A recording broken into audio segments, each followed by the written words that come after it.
हमारे बचपन की कुल्फ़ी आइसक्रीम हो गई है, कचौड़ी समोसा पेटीज़ में बदल गया है, शहतूत और फालसे खसखस के शरबत कोक पेप्सी में बदल गए। मतलब अब इतना चेंज आ गया है कि पहले जो हम लोग जो चीज़ें खाते थे वो अब दूसरे उसमें बदल गई हैं। उन दिनों कोक नहीं, लेमनेड विम्टो मिलती थी, यानी कोक नहीं मिलती थी उस समय, हमें लेमडो और लेमनेड और विम्टो मिलती थी। ये उस समय के पेय पदार्थ हुआ करते थे। शिमला और नई दिल्ली में बड़े हुए बच्चों को वेंगर्स और डेबिको रेस्टोरों की चॉकलेट और पेस्ट्री मज़ा देने वाली होती। हम भाई बहनों की ड्यूटी लगती शिमला मॉल से ब्राउन ब्रेड लाने की, कि माँ हमें ये काम देती थी कि आप लोग जो है मॉल जाकर वहाँ से वाइट ब्रेड या ब्राउन ब्रेड जो है वो लाएं। हमारा घर मॉल से ज़्यादा दूर नहीं था, एक छोटी सी चढ़ाई, गिरजा मैदान और पहुँच जाते। वहाँ से एक उतराई उतरते और मॉल पर कन्फेक्शनरी काउंटर पर तरह तरह की पेस्ट्री और चॉकलेट की खुशबू मन भावनी, यानी वहाँ हमारा मन जो है वो उन्हें खाने को करता था। एक हफ्ते में एक बार हमें चॉकलेट ख़रीदने की छूट थी। सबसे ज़्यादा मेरे पास ही चॉकलेट टॉफ़ी का स्टॉक रहता। मैं चॉकलेट लेकर खड़े खड़े कभी न खाती, घर लौटकर उसे साइड बोर्ड पर रख देती और रात के खाने के बाद बिस्तर में लेटकर मज़े ले लेकर खाती थी। शिमला के काफल भी बहुत याद आते हैं, खट्टे मीठे, कुछ एकदम लाल, कुछ गुलाबी, रस भरी कसमल, सोचकर ही मुंह में पानी आ जाए। चेस्टनट एक और गज़ब की चीज़, आग पर भूने जाते और फिर छिलके उतार कर मुँह में। चने जोर गरम और अनारदाने का चूर, हाँ, चने जोर गरम की पुड़िया जो तब थी वह अब भी नज़र आती है। पुराने कागज़ों से बनाई हुई इस पुड़िया में निरा हाथ का कमाल है, मतलब ये पूरी तरह से हाथ से बनाई जाती है। नीचे से तिरछी लपेटते हुए ऊपर से इतनी चौड़ी कि चने आसानी से हथेली पर पहुंच जाए। एक वक्त था जब फिल्म का गाना चना जोर गरम बाबू मैं लाया मज़ेदार, चना जोर गरम उन दिनों स्कूल के हर बच्चे को आता था। कुछ बच्चे पुड़िया पर तेज़ मसाला बुरकवाते, पूरा गिरजा मैदान घूमने तक यह पुड़िया चलती। एक एक चना पापड़ी मुंह में डालने और कदम उठाने में एक खास ही लय रफ्तार थी। छुटपन में हमने शिमला रिज पर बहुत मज़े किए, घोड़ों की सवारी की है। शिमला के हर बच्चे को कभी न कभी यह मौका मिल ही जाता था। हम जाने क्यों घोड़े को कुछ कमतर करके समझते, उन पर हंसते। ननिहाल के घोड़े खूब हष्ट-पुष्ट और खूबसूरत, उनकी बात फिर कभी, की बात लंबी हो जाएगी तो उनकी बात फिर कभी करेंगे। शाम को रंग बिरंगे गुब्बारे, सामने जोहू का पहाड़, ऊंचा चर्च की घंटियां बजती तो दूर दूर तक उनकी गूंज फैल जाती। लगता इसके संगीत से प्रभु यीशु स्वयं कुछ कह रहे हैं। सामने आकाश पर सूर्यास्त हो रहा है, गुलाबी सुनहरी धारियाँ नीले आसमान पर फैल रही हैं।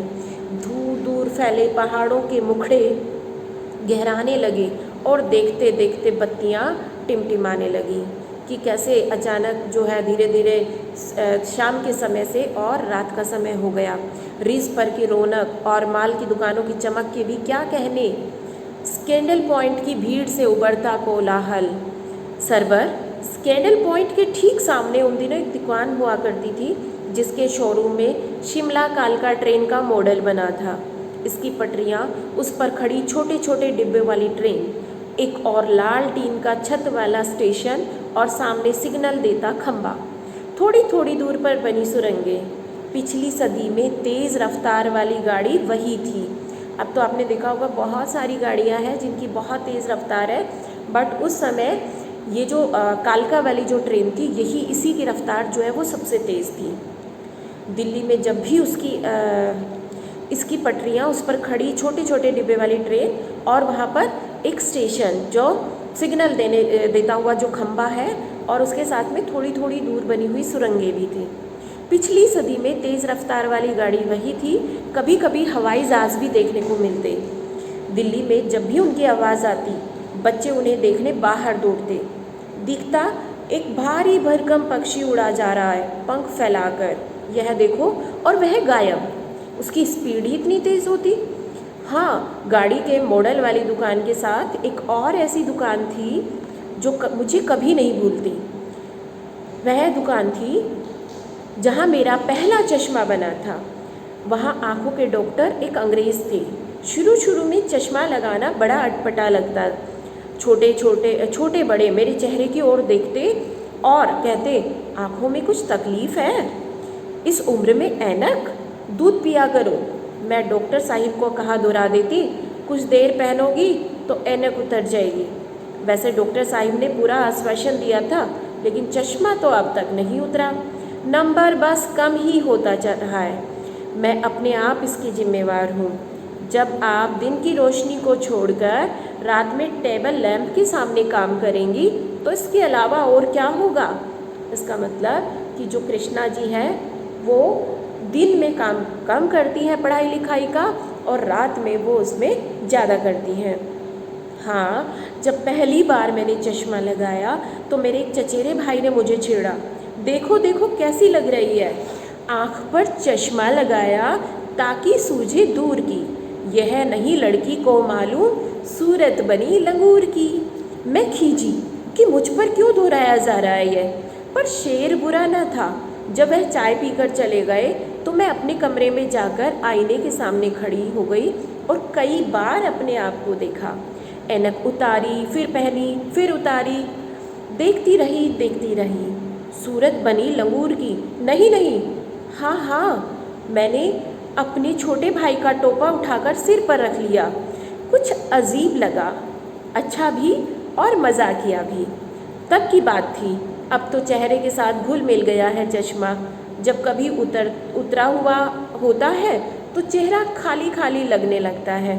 याद आ गया वह टोपा, काली फ्रेम का चश्मा और लंगूर की सूरत। हाँ, इन दिनों शिमला में मैं सिर पर टोपी लगाना पसंद करती हूँ।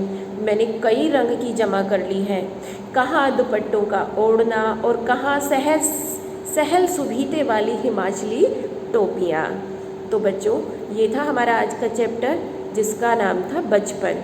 कृष्णा सोबती द्वारा रचित ये संस्मरण, ये पाठ, ये बचपन की यादें पढ़कर एक बार तो ऐसा लगा मानो हम अपने बचपन में कहीं ना कहीं खो गए हैं, क्योंकि बचपन लगभग सभी का एक जैसा होता है ना। किसी का बचपन जो है वो गांव में बीता होगा, किसी का शहर में बीता होगा, लेकिन बचपन तो बचपन होता है। और इस पाठ को पढ़कर बिल्कुल हम अपने बचपन में खो गए थे। तो आज इस चैप्टर को यहीं कंप्लीट करते हैं, समाप्त करते हैं। मिलेंगे नेक्स्ट वीडियो में लिए, तब तक के लिए धन्यवाद।